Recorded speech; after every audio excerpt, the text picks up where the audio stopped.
여기서 가장 많이 하는 실수가 있는데요. 비싼 인풋으로 자기 개발을 하는 느낌만 갖는 겁니다. 안녕하세요, 리치당금입니다. 오늘은 20대에 돈을 어떻게 빠르게 저축할 수 있는지 이 방법에 대해서 얘기를 해보려고 해요. 물론 사람마다 각자 처한 환경이 다르고 돈에 대한 가치관이 다르기 때문에 이 영상이 도움이 되지 않는 분들도 계시겠지만 사회초년생 입장에서 그리고 20대 직장인이 보면 좋을 법한 영상으로 만들어 봤으니까 그 점 참고해서 봐주시면 감사하겠습니다. 20대에 돈을 빠르게 모으기 위해서는 어떻게 해야 될까요? 가장 효율적이고 확실한 투자는 자신의 몸값을 올리는 거라고 생각해요. 20대는 이제 막 사회에 나와서 사회 경험도 없고 재테크에 대해서도 모르는 분들이 대부분이거든요. 그래서 무작정 투자나 사업을 바로 시작하기보다는 사회생활을 몇 년 해보고 어른들이랑도 얘기를 많이 나눠보면서 경험치를 쌓는 게 중요해요. 저도 5천만 원을 모으기 전까지는 예금이랑 적금으로만 투자를 했었는데요. 이 시기에는 본인이 할 수 있는 가장 확실한 재테크인 바로 자신한테 투자를 해야 됩니다. 그래서 본인의 연봉을 올리고 삶을 만족하는 방향으로 꾸려나갈 수 있어요. 그래서 연봉을 높이는 방법. 그러려면 지금 내가 하고 있는 직무가 어떤지를 판단을 해야 하는데요. 내가 종사하고 있는 산업이 성장하는 산업인지, 업무를 하면서 나도 성장을 하는지, 아니면 단순하고 반복적인 업무를 하는지, 내가 성장을 함에 따라서 연봉이 지속적으로 상승을 하는지, 이렇게 판단을 해볼 수 있겠죠. 내가 일하는 산업 자체가 연봉이 높지 않은 편이라면 지금 일하는 산업이랑은 비슷하지만 조금 더 연봉 높은 그런 산업 쪽으로 이동을 해봐도 좋을 것 같아요. 그리고 본인의 업무가 단순 반복적인 업무를 하는지 아니면 계속 성장할 수 있는 업무를 하는지 이게 진짜 이직을 결정하냐 마냐에 가장 많은 영향을 끼치는 요소라고 생각하거든요. 단순하고 반복적인 업무만 한다는 거는 남들이 다 할 수 있는 업무일 가능성이 크기 때문에 연봉도 적을 가능성이 높거든요. 제 경우에도 대학교 졸업하고 나서 처음 입사해서 한 일이 굉장히 단순하고 업무 양은 많은 편이었어요. 그래서 일을 하는 거는 엄청 많이 하는 것 같은데 그 일 자체가 전문적인 경력이 필요한 게 아니다 보니까 연봉이 굉장히 낮을 수밖에 없더라고요. 그리고 이런 회사 특징이 신입 직원이랑 그 위에 뭐 대리 부장이 하는 일이 크게 다르지 않습니다.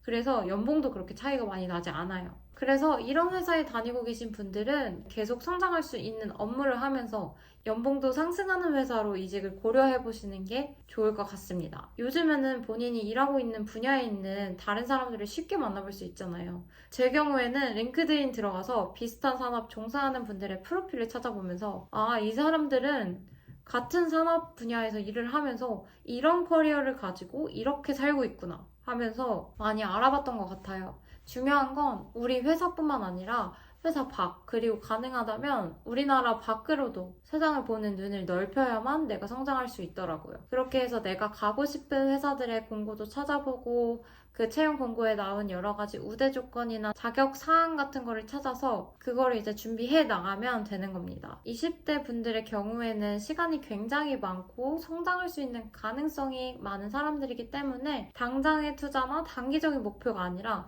장기적으로 자신이 잘할 수 있는 일을 찾아서 연봉을 높이는 이 작업을 꼭 하셨으면 좋겠습니다. 네, 두 번째는 지출 관리입니다. 연봉을 올리면서 이제 돈을 모으기 위해서 지출 관리를 해주셔야 되는데요. 아무리 많이 벌어도 그 이상으로 지출을 하면 의미가 없잖아요. 많이 벌고 많이 저축하는 게 우리의 목표가 되어야 합니다. 지출에는 고정 지출이랑 변동 지출이 있어요. 고정 지출은 주거비, 통신비, 보험비 이 정도가 있을 것 같고요. 변동 지출은 식비, 교통비, 의료비, 꾸민비, 생활비, 용돈, 경조사 이렇게 있을 것 같습니다. 먼저 고정 지출부터 살펴볼게요. 주거비의 경우에는 부모님 집에 살 수 있으면 최대한 오래 사는 게 좋습니다. 부모님이랑 떨어져 살아야 하는 사람들이라면 청년 안심주택이나 중소기업 전세대출 같은 정부 정책을 꼭 알아보시고 받을 수 있는 혜택은 꼭 받아보세요. 이런 정책들은 제가 나중에 영상으로도 한번 다뤄보겠습니다. 월세를 사는 경우에는 본인 소득의 15%에서 20% 정도를 주거 비용으로 맞춰주시면 좋은데요. 서울의 경우에는 월세가 굉장히 높기 때문에 그러기는 힘들겠지만 너무 비싼 곳에 간다면 돈을 모으기는 어렵겠죠. 그래도 평생 좁은 집에 사는 게 아니라 나중에 더 잘 살기 위해서 잠시 머무른다고 생각하고 주거 비용을 줄여보는 것을 추천드립니다. 네, 두 번째는 통신비예요. 혹시 알뜰폰 안 사용하시는 분들 있으실까요? 저는 평일에는 거의 집, 회사 반복이고 출퇴근 시간에도 핸드폰을 거의 안 쓰기 때문에 8,000원짜리 요금제를 사용하고 있거든요.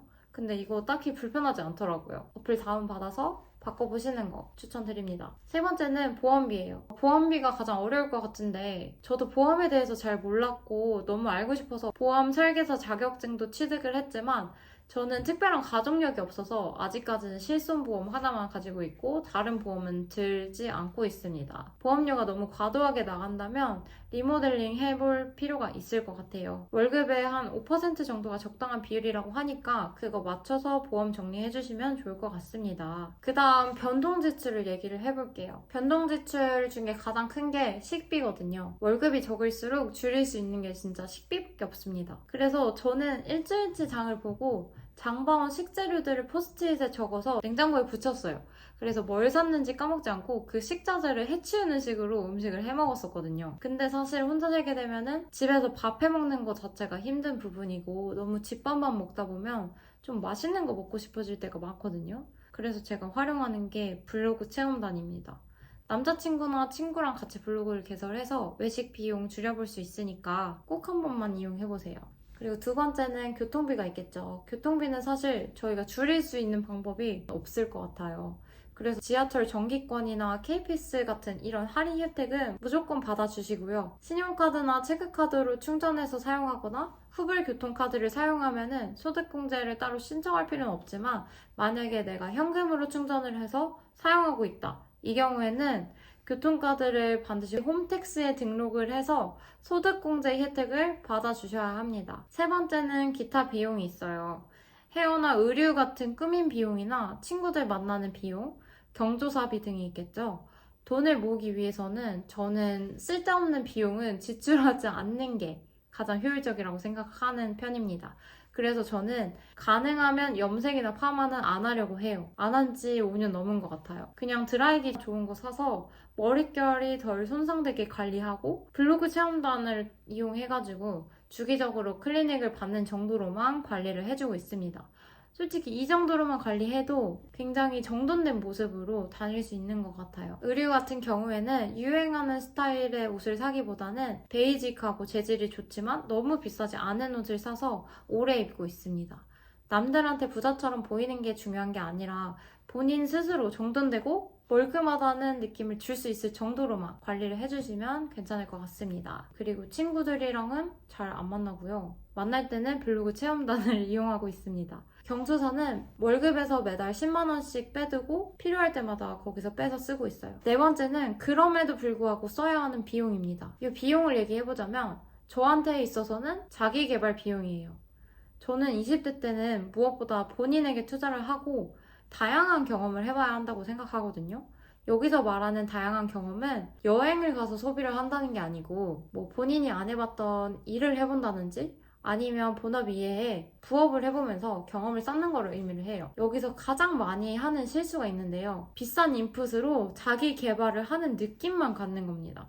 예를 들어서 영어 스피킹을 잘하고 싶어서 비싼 영어 강의를 결제를 한다거나 새해 초에 의욕에 불타서 1년짜리 수강권을 구입하는 거 이런 거는 나중에 의욕이 사라지면 안 하게 되거든요. 본인이 하고자 하는 의지만 있다면 요즘에는 유튜브나 챗GPT 같은 너무나 좋은 소스들이 많기 때문에 굳이 많은 돈을 쓸 필요가 없다고 생각해요.